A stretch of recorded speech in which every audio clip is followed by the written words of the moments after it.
안녕하십니까, 권순환입니다. 오늘은 10월 26일입니다. 대한민국 빈곤 탈피와 산업혁명의 국가적 영웅 박정희 대통령 서거 42주기를 맞은 바로 그날입니다. 매년 오늘이면 서울 동작동 국립현충원에서 민족중흥회와 박정희 대통령 기념재단이 공동 주최하는 공식 추도식이 열렸지만 올해는 열리지 못했습니다. 문재인 정부가 코로나 방역을 이유로 박 대통령 42주기 추도식을 불허했기 때문입니다. 최근 두 차례 걸쳐 여러분들에게 전해드렸습니다만 민족중흥회 측은 국립현충원과의 실무협의에서 추도식 규모를 작년 수준으로 축소 조정키로 원만히 합의했음에도 불구하고 문재인 정권의 국방부가 나서서 추도식을 허가할 수 없다고 통보해왔다고 설명했습니다. 당국의 불허로 예년과 달리 공식 추도식은 열리지 못했지만 오늘 국립현충원에는 개인 또는 단체별로 자발적으로 찾아온 수많은 시민들이 박정희 대통령과 유경수 여사 묘역에서 참배를 마쳐 박정희 대통령 부부에 대한 식지 않는 국민적 추모 열기를 잘 보여주었습니다.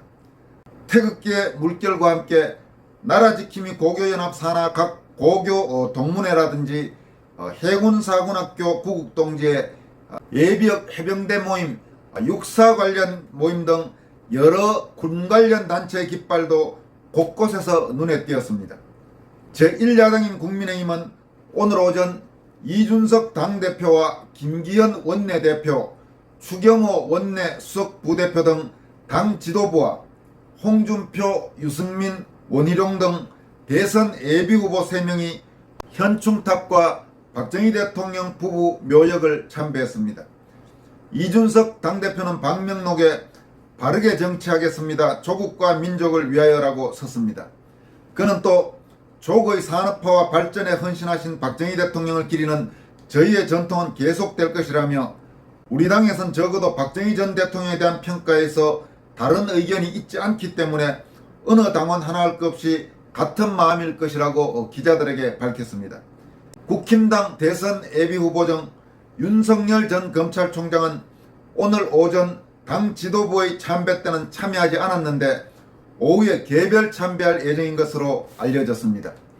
또 4.15 총선 및 대선 경선 공정성 의혹과 관련해 최근 잇단 실언 또는 폭언으로 예국 시민들 특히 군 출신 인사들 사이에서 공분을 사고 있는 삼성장군 출신의 한기호 당 사무총장 겸 당 선관위 부위원장은 당 지도부와 대선 주자들의 참배 때 얼굴을 보이지 않았습니다. 한기호 사무총장이 개별적으로 참배했는지는 지금 이 영상을 제작하는 시점에서는 확인되지 않고 있습니다. 하지만 국힘당 소속 정치인들 중 이날 국립현충원을 참배한 시민들 사이에서 가장 관심이 집중되고 악수 요청을 많이 받은 사람은 당 지도부나 소위 대선 경선 4강이 아니라 4.15 총선 부정선거 의혹 진상규명에 적극 나서면서 2차 컷오프에서 탈락한 것으로 발표된 황교안 전 총리, 황교안 전 당대표여서 눈길을 끌었습니다. 황교안 전 당대표는 참모들과 함께 먼저 현충탑에 헌화하고 참배한 뒤 방명록에 박정희 대통령님의 나라 사랑과 국가 발전 비전 기억하고 이어가겠습니다. 2021년 10월 26일 황교안이라고 썼습니다. 황교안 대표는 현충탑 참배를 마치고 현충문 앞에 서 있던 해군사관학교 구국동제 회원들 약 30여 명과 함께 사진 촬영을 한 뒤 일일이 악수했습니다. 해사 구국동제에는 자유민주주의 수호 해군사관학교 구국동제라는 플래카드와 태극기를 들고 이날 참배했습니다. 백발이 성성한 분들을 포함해 해사 출신 전직 해군 장교들은 황 대표를 격려하고 많은 분들이 박수를 쳐주었습니다.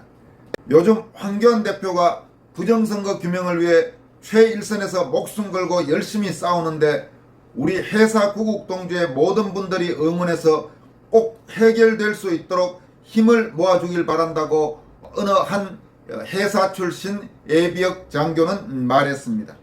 그러자 황교안 대표는 최윤희 해군 제독이 이번 금요일 재검표하게 돼 있는데 당에서 누군지 모르지만 그거 하지 말라 시끄럽다고 그랬다고 했다. 그래서 아까 최인의 제독에게 전화해서 최 제독이 그런 것에 흔들리나 하니까 본인이 안 흔들린다고 하더라. 힘을 모으면 결국 승리는 우리의 것이다. 이렇게 말했습니다. 최윤희 해군 제독은 이명박 박근혜 정부 시절에 해군 참모총장과 합참의장을 지낸 당연히 해군사관학교 출신입니다. 그런 예비역 해군 장성으로 지난 4.15 총선에는 경기도 오산에 출마해서 안민석에게 패배했는데 선거 무효소송을 제기해 놓은 그런 상태입니다. 그리고 이날 해사 출신 예비역 장교들이 황교안 대표에게 끝까지 나라 살려주십시오. 힘내십시오. 돕겠습니다. 파이팅, 필사적생 이렇게 격려의 말들을 전하자 황교안 대표는 죽는 것은 하나도 두렵지 않습니다. 이렇게 답변하기도 했습니다. 그리고 황교안 대표가 이 현충문을 떠나 박정희 대통령 묘역으로 이동할 때 해사 구국동지 회원들은 일제히 박수를 치면서 성원합니다. 이렇게 말했습니다. 황교안 대표는 이어 박정희 대통령과 유경수 여사 묘역으로 이동해 참배를 마쳤는데 역시 박정희 대통령 묘역 앞에서도 많은 애국 시민들이 황교안 대표에게 뜨거운 격려를 보여주는 모습이 곳곳에서 눈에 띄었습니다. 황교안 대표 오늘 국립현충원 참배 그리고 박정희 대통령 부부 묘역 참배 과정에서 나타난 여러 모습들을 보면서 최근 들어서 확실히 황교안 대표가 대중정치인으로서의 위상이 높아졌다. 이런 부분을 곳곳에서 느낄 수 있었습니다. 보통의 경우라면 어쨌든 대선 경선에서 지금 컷오프된 상태이고 급속도로 관심이 떨어지는 것이 정상인데 오히려 지금 황교안 대표는 더 애국 시민들, 애국 진영에서는 관심들이 높아지면서 특히 4.15 총선 부정선거 진상규명운동에 동참하고 있는 시민들 사이에서는 일종의 정치적 구심점으로 자리를 잡아가는 모습들이 최근 두드러지고 있습니다. 이런 정치적 파워가 앞으로 어떤 영향을 미칠지 상당히 관심이 가는 대목입니다. 이제 조만간 아마 빠르면 오늘 그렇지 않으면 이 며칠 안으로 황교안 대표가 법원에 제출한 대선 경선 관련 자료 제출과 대선 경선 절차 중단에 대한 법원의 가처분 신청이 나올 텐데 그 가처분 신청 결과에 관계없이 적어도 상당 부분 지금 이 야권 특히 우파 진영의 시민들 사이에서는 황교안 대표의 정치적 입지가 강해지는 그런 분위기가 느껴지고 있습니다. 그리고 박정희 대통령 42주기 추도식을 문재인 정권이 불허한 것과 관련해서는 어제 10월 25일 고영주 변호사가 대표로 있는 자유민주당에서 조선일보에 5단 의견 광고를 냈습니다. 그 내용이 눈길이 가는 내용이 많아서 여러분들에게 소개해드리도록 하겠습니다. 조선일보 오피니언면에 자유민주당이 낸 의견 광고의 제목은 대한민국 번영이룬 불세출의 지도자 박정희 대통령 42주기 추도식을 누가 막는가 이런 제목으로 해서 박정희 대통령 재임 18년 동안의 경제기적부터 소개하고 있습니다. 1인당 국민소득은 5.16 군사혁명이 일어나기 전해인 1960년 1인당 80.1달러에서 박정희 대통령이 서거한 1979년에는 1720.1달러로 20.5배 증가했다. 그리고 연평균 경제 성장률은 세계 최고인 10.2%였다. 수출은 275배, 국민 총생산은 27배 증가했다. 소득 균형 분배는 세계 14위, 개도국 6위였다. 이렇게 적었습니다. 또 국가를 부흥시킨 박정희가 독재라고 아니다. 서민을 추락시킨 문재인이 최악의 무능 독재자다. 이렇게 밝혔고 세계적인 지도자들과 석학이 평가하는 박정희 대통령을 소개했습니다.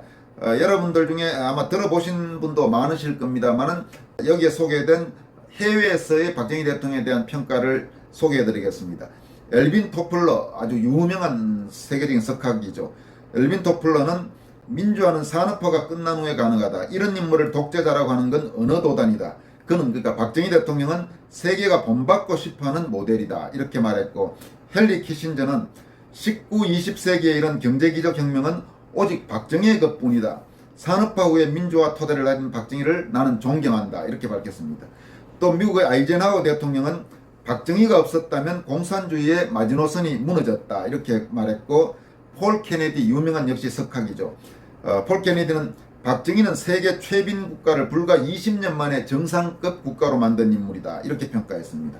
또 중국의 등소평은 박정희는 나의 멘토다. 이렇게 말했고, 러시아의 푸틴은 박정희에 관한 책은 어떤 책이라도 다 가져와라. 그는 나의 모델이다. 이렇게 말했습니다. 싱가포르의 리콴유, 이광요 수상은 박정희가 눈앞의 이익만 좇았다면 지금의 대한민국은 없다. 이렇게 말했고, 심지어 북한의 김정일도 정주영과의 대화에서 유신에 대해 말들이 많지만 박정희는 새마을운동으로 경제를 성장시켰다. 서울은 도쿄보다 나은 민족의 자산이다. 이렇게 말했다고 합니다. 그리고 이 의견 광고에서 자유민주당은 박정희 대통령의 가슴 울리는 자전적 발언에서 1977년 봄 기자간담회 발언 내용을 소개하고 있습니다. 이런 내용입니다. 나는 물론 인간 이상 나라를 다스리는데 시행착오가 없지 않았다. 그러나 나는 당대의 인기를 얻기 위해서 일하지 않았고 후세 사가들이 어떻게 기록할 것인가를 항상 염두에 두고 일해왔다. 그리고 어떻게 하면 우리도 다른 나라 부럽지 않게 떳떳이 잘 살 수 있을까 하는 생각이 머리에서 떠난 일이 없다. 1977년 봄 기자간담회에서 박정희 대통령이 밝힌 내용이라고 합니다.